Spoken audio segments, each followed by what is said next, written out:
अस्सलाम वालेकुम स्टूडेंट्स, मैं हूं मोहम्मद कासिम अब्बास और आप देख रहे हैं स्टडी ट्री। तो जैसा कि लास्ट वीडियो में हमने एस्टिमेशन की सीरीज स्टार्ट की थी, तो आज उसी सिलसिले में मैं एक और वीडियो लेक्चर आपके लिए लेकर आया हूं। तो स्टूडेंट्स, आज का जो क्वेश्चन है ये प्रीवियस क्वेश्चन से थोड़ा सा डिफरेंट है, क्योंकि इसमें हमें बाउंड्री वॉल दी गई है और उसका जो है लेंथ भी हमें दे दी है, उसका एस्टिमेट भी हमें निकालना है। तो वहीं स्टार्ट करते हैं बगैर वक्त ज़ाया किए। तो व्यूअर्स, जैसा कि आप देख रहे हैं कि हमें प्लिंथ एरिया दे दी गया है बिल्डिंग का 250 स्क्वायर मीटर्स, और साथ ही पर स्क्वायर मीटर के ऊपर आने वाली जो अमाउंट है वो भी दे दी गई है 3250 रुपीज पर स्क्वायर मीटर। और इसी तरह आज हमें बाउंड्री वॉल दे दी गई है 30 मीटर उसकी लेंथ है, और पर लेंथ पर मीटर पर कितना एस्टिमेट आने वाला है वो भी दे दिया गया है 1200 मीटर्स। तो आज इनका और अपनी सर्विसेज का इस्तेमाल करके आज फिर हम एक एस्टिमेट लगाएंगे। उम्मीद करता हूँ कि आपको समझ आएगा। स्टार्ट करते हैं। फर्स्ट ऑफ ऑल हम निकालेंगे cost of construction. Last video में भी आप ये कर चुके हैं और इसका कंसेप्ट आपको होना चाहिए, अगर नहीं है मैं फिर बता देता हूँ। Plinth area of the building multiplied by rate पर स्क्वायर मीटर, दोनों को जो प्रोडक्ट है 250 मल्टीप्लाइड बाय 3250 रुपीज। जैसे ही आप इनको मल्टीप्लाई करवाएंगे तो जो आंसर आपके पास आएगा वो आपकी कॉस्ट ऑफ स्ट्रक्चर होगी।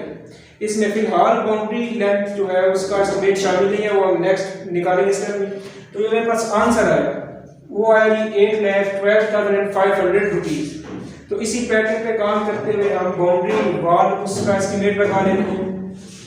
कॉस्ट ऑफ बाउंड्री वॉल निकालने के लिए मैं length of boundary wall multiplied by rate पर मीटर, हम इन दोनों को मल्टीप्लाई करेंगे, इनका प्रोडक्ट लेंगे।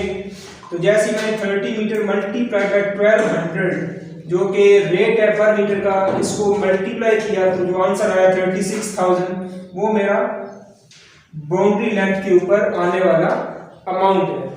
अब हम इन दोनों को मर्ज करेंगे, इनका सम लेंगे तो हमारे पास टोटल जो स्ट्रक्चरल कॉस्ट है वो आ जाएगी। जैसा कि आप देख सकते हैं टोटल कॉस्ट में निकाल रहा हूँ, cost of boundary plus cost of construction. तो दोनों को ऐड किया 36,000 प्लस 8,12,500 रुपीज।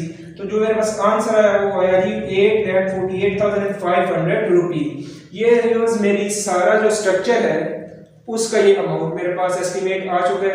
अब इसमें सर्विसेज और फिर उसके बाद कॉन्टीजेंसीज जो कि इजाफियात होती हैं वो बाकी हैं। तो प्रीवियस वीडियो की तरह आज भी उसी पैटर्न पे हम काम करेंगे।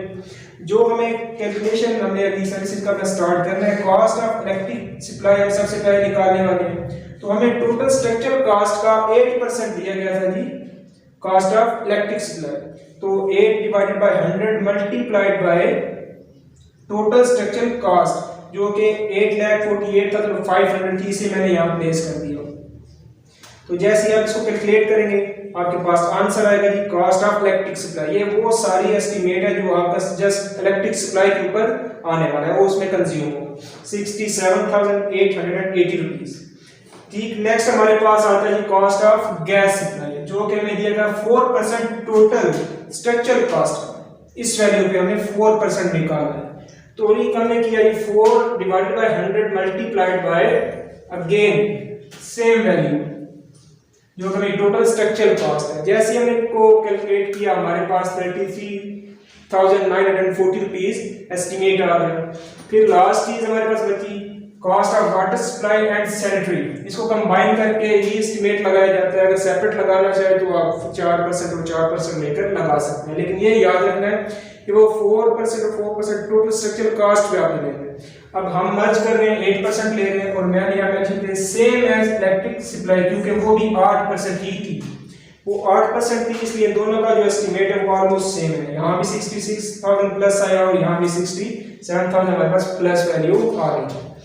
तो अब हम निकालेंगे ग्रैंड टोटल, जो हमारा तमाम सर्विसेज का समेशन होगा 1, 2 एंड 3।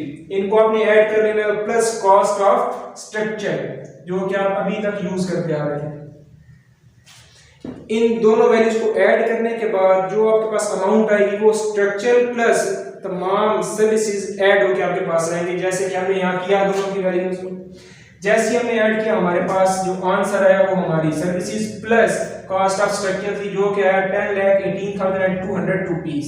लेकिन अभी भी हमारा एस्टिमेट कंप्लीट नहीं हुआ क्योंकि अभी कंटीजेंसीज बाकी है। कंटीजेंसीज इजाफियात होती हैं जो मैंने लास्ट टाइम भी आपको बताया था कि ये वो अमाउंट होती है जो हम जस्ट सेविंग के लिए खुद को इसमें ऐड कर लेते हैं, ताकि अगर एस्टिमेट में कोई चीज़ स्टार्ट में हमारे माइंड में ना थी, वो अचानक हमें करनी पड़ी, तो हम ये 3% या 5% या के बिटवीन हम वो वैल्यू ले लेते हैं।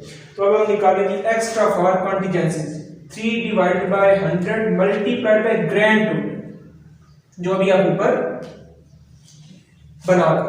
तो जैसे हमने कैलकुलेट किया हमारे पास नेक्स्ट एक और आंसर है कि वो 30,546 रुपीज।